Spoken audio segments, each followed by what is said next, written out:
నమస్తే. ఇన్నాళ్ళు నన్ను సపోర్ట్ చేస్తూ, ఎంకరేజ్ చేస్తూ మీ ప్రేమని నాకు అందిస్తున్న ప్రతి ఒక్కరికి కృతజ్ఞతలు. అలాగే ఈ వీడియో కూడా ఖచ్చితంగా మీకు ఉపయోగపడుతుంది. లైక్, షేర్ అండ్ సబ్స్క్రైబ్ చేసి మీ సపోర్ట్‌ని నాకు అందించండి. అలాగే ఈ వీడియో పట్ల మీకున్న అభిప్రాయాన్ని కామెంట్ సెక్షన్‌లో కామెంట్ చేసి తెలియజేయండి. ఇప్పుడు వీడియోని చూద్దాం. నమస్తే. Welcome to our channel. నేను పద్మిని. ప్రస్తుతం మనతో పాటు ప్రముఖ ఆధ్యాత్మికవేత్త, నారీసేన ఫౌండర్, దత్త ఉపాసకురాలు శ్రీమతి లతా దత్త గారు మనతో పాటు ఉన్నారు. మాట్లాడదాం. నమస్తే అక్క. నమస్తే రా. జై గురుదత్త. శ్రీ గురుదత్త అక్క. అక్క కొంతమంది మేము గురు పూజ మొన్న కూడా ఒక కాల్ వచ్చింది. మేము ఇలా పూజ చేసుకున్నామండి, మా ఇంటికి ఎవరో తెలియదు, ఒక ఆయన వచ్చారు, అవధూత. అసలు ఆ రూపాన్ని చూస్తుంటే, ఆ తేజస్సును చూస్తుంటే అసలు చాలా ఆనందం అనిపించింది. లేకపోతే సడన్ గా యాచన చేస్తున్నట్టుగా రావటం, యాచకుల రూపంలో రావటం. అసలు ఇవాళ రేపు ఎవరైనా అసలు యాచకులు వస్తున్నారా? నిన్న మన పీఠానికి వచ్చారు. అది కూడా చెప్పండి అయితే.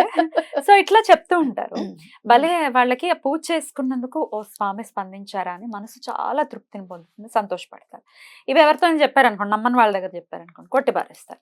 ఎవడో వచ్చారు బుడ్డి కొట్టడానికి, నువ్వేమో దానికి పడిపోయి ఆనందపడిపోతున్నాను. ఇట్లా కాంట్రడిక్ట్ చేస్తే నాకైతే చెంప చెల్లు అనిపించాలి. వీళ్ళకి అర్థం కాని విషయం ఏంటంటే, భగవంతుడు కనబడ్డాడు అని అంటే ఆయన రూపంలో కనబడిపోయారా ఎవరో నాకు పెట్టారు, నాకే అనుకుంటా. మీకు కూడా భక్త రామదాస్ వా నువ్వు, లేదా ఇంకెవరోనా అని అంటే వాళ్ళకి అర్థం కాని విషయం ఏమిటి అని అంటే, రామదాస్ కాదు, కబీర్ కాదు, వాళ్ళకి చివరిన భగవంతుడు అసలైన రూపంతో దర్శనం ఇచ్చాడు. ఇంకో రూపంలో దర్శనం అసలైన రూపంతో దర్శనం ఇచ్చారంటే అది మోక్షం. వాళ్ళందరికీ మోక్షం కలిగింది. మనకి మోక్షం కల్పించడానికి స్వామి దర్శనం ఇవ్వట్లేదు. స్వామి వివిధ రూపాల్లో, అంటే ఒక మానవ రూపేనా, ఒక అవధూత రూపేనా, ఒక సిద్ధ పురుషుడు రూపేనా వచ్చి గైడెన్స్ ఇస్తున్నారు. నీకెందుకు కనబడుతున్నారు, నాకేదో చేయమని కాదు, నువ్వు ఈ పద్ధతిలో వెళ్ళు అని తెలియపరచడానికి గురువు వస్తున్నారు.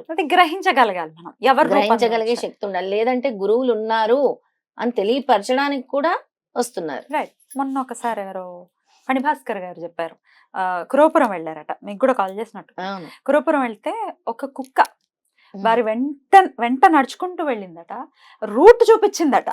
చూసారు మరి, ఆయన ఆశ్చర్యపోయారు. నేనేదో యాదృచ్ఛికంగా అప్పుడు ఫోన్ చేసినప్పుడు చెప్పారు, ఏమంటే మీరు నమ్మరు, ఓ కుక్క వెంట వచ్చిందండి, అది రూట్ చూపించిందండి అని. అంటే నిజంగా స్వామి ఎలా అయినా రావచ్చు కదా. స్వామి ఏ రూపంలో, భైరవుడి రూపంలో, యతీశ్వరుడి రూపంలో, పిచ్చివాడి రూపంలో, మానవ రూపంలో మనం గ్రహించగలగాలి, మనం గుర్తు పట్టగలగాలి. సరే అక్క, అయితే ఇలా ఏమంటే మేము స్వామిని చాలా త్రికరణ శుద్ధిగా కొలుస్తున్నాము. ఆయన ఎప్పుడైనా సంకేతం, నా పూజ అందుతోంది, నాకు కూడా అనిపిస్తుంది, స్వామి నువ్వు స్వీకరిస్తున్నావా, అందుతోందా నీ పూజ అన్నప్పుడు ఏదో ఒక చిన్న సంకేతం వస్తే ఇంకాస్త తృప్తి ఉంటుంది, ఇంకాస్త ఉత్సాహం వచ్చేస్తుంది. అబ్బా స్వామి చూస్తున్నా చెప్తుంటే నాకు అనుభవాలు అయ్యాయి. ఇప్పుడు పీఠంలోనే స్వామి ఒక చిన్న బల్లి వస్తుంది, స్వామికి ఇక్కడ కూర్చుంటుంది, కూర్చొని ఏదో చెవులో చెప్తున్నట్టు అనిపిస్తుంది. ఏం స్వామి ఇప్పుడు మన పీఠంలో రోజు వస్తుంది, ఇంతే బల్లి అది పెరగదు, ఇక్కడ కూర్చుంటది, స్వామివారి బుగ్గ మీద కూర్చొని చెవులో ఏదో చెప్తూ ఉంటుంది టిక్ టిక్ అని. ఏం స్వామి రోజు ఏం చెప్తుంది అది మీతో, ఏం చెప్తుంది, సరే అది చెప్తుంది వింటున్నారు, మరి నేను చెప్తుంది వింటున్నారా, నేను మాట్లాడుతున్నాను మీతో అంటే ఈ చెవు రింగు టిక్కు టిక్కు టిక్కు టిక్ అని కదులుతుంది. చెవు దుద్దు ఉంటుంది కదా, రింగు ఇలా ఇలా వింటున్నాను.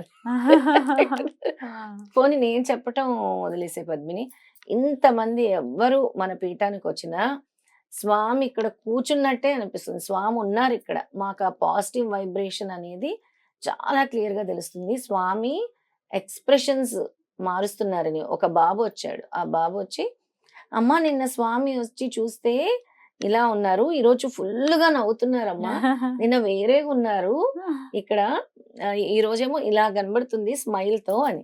పిల్లలకి చాలా బాగా తెలుస్తుంది, కనెక్ట్ బాగా ఎక్కువగా ఉంటుంది, ఎట్లాంటి కల్మషం లేదు కాబట్టి. రైట్. ఇప్పుడు ఇందాక నేను అడగబోయిన ప్రశ్న ఏంటి అంటే, ఇట్లా మేము పూజ చేస్తున్నాం స్వామికి, చాలా ప్రేమగా చాలా ఇదిగా చేసుకుంటున్నాము, స్వామి మా పూజలను అందుకుంటున్నారా, స్వామి మాకు కనిపించే పరిస్థితి ఉంటుందా, వేరే రూపంలో అయినా మేము గ్రహించే శక్తి మాకుంటుందా, అట్లా రావాలి అని అంటే మేము ఏం చేయాలి అని అడిగితే ఏం చెప్తారు? ఖచ్చితంగా ఉంటుంది. సద్గురు దర్శనము, సిద్ధ పురుషుల దర్శనము జరిగేటటువంటి మంత్రం నేను ఇప్పుడు చెప్పబోతున్నాను. అది 5 రోజులు లేదా 7 రోజులు, 11 రోజులు కలిపి 1,25,000 సార్లు చేస్తే సద్గురువు గాని సిద్ధ పురుషులు గాని ఏదో ఒక రూపంలో మీకు దర్శనం ఇస్తారు.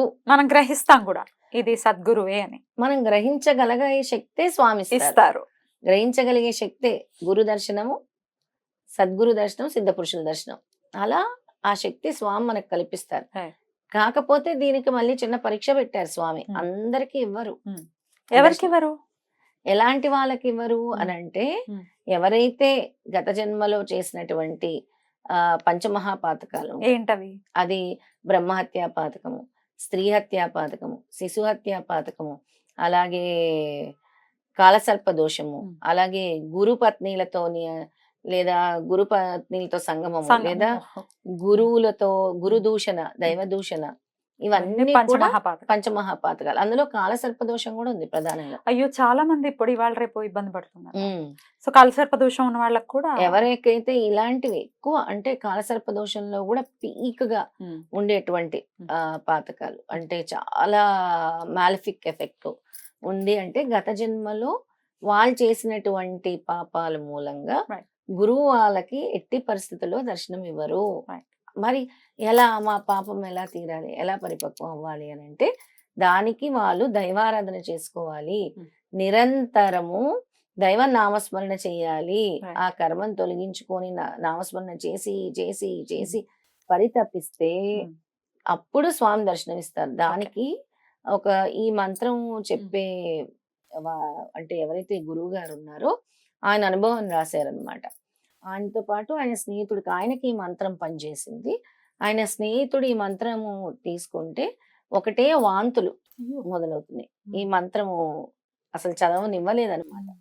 వాంతులు మొదలవుతున్నాయి. అంటే ఆయన కర్మ, గత జన్మ కర్మ ఏదైతే గత జన్మ పాపాలు, గత జన్మ కర్మ ఉందో అది చదవనివ్వలేదు.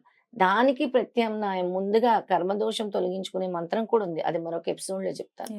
అంటే ఈ దోషాలు, ఈ శాపాలు ఇవన్నీ తొలగించే మంత్రం కూడా ఉంది. ఆ మంత్రం చదివిన తర్వాత ఇది చదవాలి. అంటే ఎవరికైతే స్వామి పర్మిషన్ ఇవ్వట్లేదు అది తెలిసిపోతుంది మనకి. ఏదో ఒక అవంతరం రావటం, ఏదో అంతలనే కాదు ఏదో ఒక అవంతరం రావటం. సరే, అయితే ఈ స్వామి అనుగ్రహం కలగాలి, స్వామి ఈ మాంస నేత్రాలకి ఏదో ఒక రూపంలో మాకు కనపడాలి అంటే ఏం మంత్ర సాధన చేయాలి? చాలా చిన్న మంత్ర సాధన, గురువు మంత్ర సాధన. అద్భుతమైన మంత్రం ఇది. ఈ మంత్రాన్ని ప్రతిరోజు అంటే 5 రోజుల్లో గాని, 7 రోజుల్లో గాని, 11 రోజుల్లో గాని పూర్తి చేయాలి. కంప్లీట్ చేయాలా? అంతే. ఓం హ్రీం గురో, ఓం హ్రీం గురో, ప్రసీద హ్రీం ఓం. ప్రసీద హ్రీం ఓం. మరొకసారి చెప్తాను. ఓం హ్రీం గురో, ప్రసీద హ్రీం ఓం. చాలా చిన్నది. ఓం హ్రీం గురో, ప్రసీద హ్రీం ఓం. ఫాస్ట్ గానే 11 రోజుల్లో అయితే ఈజీగా అయిపోతుంది. అయితే ఇది చేయవలసిన విధానము జపమాలతోనే చేయాలి. ఆ జపమాల స్ఫటికమాల అయినా అయి ఉండాలి, రుద్రాక్షమాల అయినా అయి ఉండాలి. ప్రతిరోజు స్నానం చేయాలి శుచి శుభ్రంగా, తర్వాత మంత్ర జపం చేయాలి. అద్భుతం. ఏమైనా నియమాలు ఉంటాయా? నాన్ వెజ్ తినకూడదు ఖచ్చితంగా. మరి నీకు కావాల్సింది గురు దర్శనం, సద్గురు దర్శనము. గురు దర్శనం కాబట్టి నియమంగా ఈ 5 రోజులు గాని, 7 రోజులు గాని, 11 రోజులు గాని నియమంగా గురు దర్శనం నాకు కావాలి, సిద్ధ పురుషుల దర్శనం నాకు కావాలి, సద్గురు దర్శనం నాకు కావాలి అని దీన్ని ఒక తపస్సులాగా ఎవరైతే చేస్తారో ఖచ్చితంగా గురు దర్శనం లభిస్తుంది. బ్యూటిఫుల్ అక్క. ఇలా మంత్రాలు చెప్పినప్పుడు మరి ఒకరిద్దరు ఎట్లా అడుగుతున్నారో నాకు తెలియదు, పీరియడ్స్ లో ఉన్నప్పుడు చదవచ్చా అన్న ప్రశ్న చూస్తే బాధ అనిపిస్తుంది. కమెంట్స్ లో వచ్చేస్తుంటాయి, చదివేచ్చా అని అడుగుతారు. కావాలని అడుగుతున్నారు, హ్యూమిలేట్ చేయడానికి అడుగుతున్నారు, లేకపోతే ఏం అర్థం కాదు. చదవకూడదు, అలా పీరియడ్స్ లో ఉన్నప్పుడు చదవకూడదు, నాన్ వెజిటేరియన్ తిన్నప్పుడు చేయని చెప్తున్నారు. అద్భుతం అక్క, చాలా బ్యూటిఫుల్ గా ఎక్స్ప్లెయిన్ చేశారు. డెఫినెట్ గా ఈ మంత్ర సాధనతో వారి గురువు చూడాలి అనే వాళ్ళ తపన ఖచ్చితంగా నెరవేరాలని మనస్ఫూర్తిగా కోరుకుంటూ thank you so very much అక్క. నమస్తే. జై గురుదత్త. శ్రీ గురుదత్త.